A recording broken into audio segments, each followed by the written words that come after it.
दिल्ली की गद्दी पर चढ़कर क्रांति का सपना दिखाने वाली आम आदमी पार्टी अब अपने ही सपनों की राख पर बैठी दिख रही है।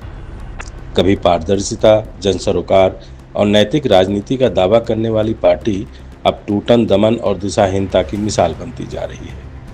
ताजा झटका उसे तब लगा जब उसके 13 निगम पार्षदों ने बगावत का बिगुल बजा दिया और इंद्रप्रस्थ विकास पार्टी के नाम से नया राजनीतिक मंच बना लिया। यह सिर्फ एमसीडी की बगावत नहीं, बल्कि उस विचारधारा का अविश्वास है जिसे आम आदमी पार्टी ने जन्म दिया था। संदेश साफ है, आप अब न जनता की रही न कार्यकर्ताओं की। यह कोई आकस्मिक घटना नहीं, बल्कि लगातार पनपती राजनीतिक कुंठा का विस्फोट है। दिल्ली की गलियों में झाड़ू लगाने निकली पार्टी अब खुद गंदगी का पर्याय बन गई है। सत्ता मिलते ही विचारधारा, आंदोलन और ईमानदारी सब सस्ते जुमलों में तब्दील हो गए। निगम में सत्ता के बावजूद बागी पार्षदों का आरोप है कि कोई काम नहीं हुआ, सिर्फ बैठकों और भाषणों में जनता को ठगा गया। बदलाव का नारा अब बहाना बन गया है। बड़ा सवाल यह है कि क्या यह बगावत सिर्फ स्थानीय निकाय तक सीमित रहेगी? उत्तर है नहीं। यह दरार अब विधानसभा तक खिंचने लगी है। दिल्ली के कई विधायकों में असंतोष स्पष्ट है, जो अब तक नेतृत्व के डर से मौन थे। लेकिन निगम पार्षदों की सामूहिक बगावत ने उन्हें यह संकेत दे दिया है कि आवाज उठाने का वक्त आ गया है। आने वाले महीनों में विधायक स्तर पर भी इस्तीफे, पार्टी विरोधी गतिविधियां और भीतरघात की घटनाएं देखने को मिल सकती हैं। और अगर यह हुआ तो दिल्ली विधानसभा में बहुमत भी आपके हाथों से फिसल सकता है। पंजाब में भगवंत मान सरकार की हालत भी कुछ अलग नहीं। वहां भी नीतिगत अस्थिरता, प्रशासनिक अनुभवहीनता और मुख्यमंत्री कार्यालय के दिल्ली से रिमोट कंट्रोल होने की चर्चाएं आम हो चुकी हैं। आम आदमी पार्टी का प्रयोगशाला बनना अब लोगों को गवारा नहीं।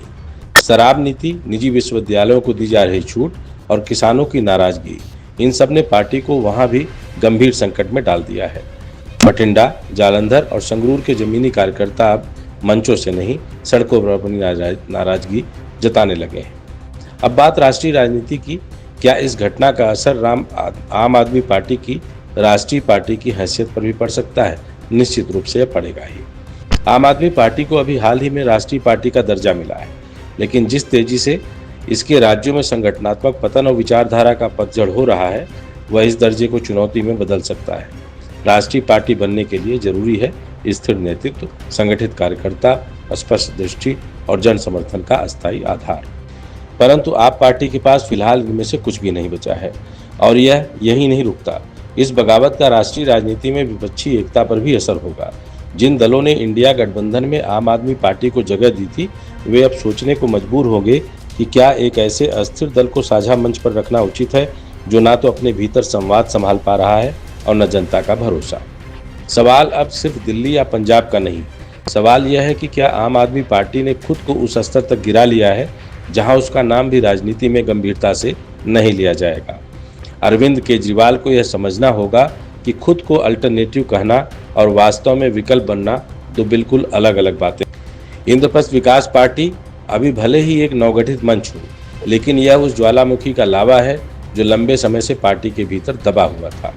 और यदि यही सिलसिला चलता रहा तो आपका पतन केवल एक पार्टी का नहीं, बल्कि उस आशा और उम्मीद का भी होगा जो इस देश के करोड़ों लोगों ने नई राजनीति के नाम पर देखी थी।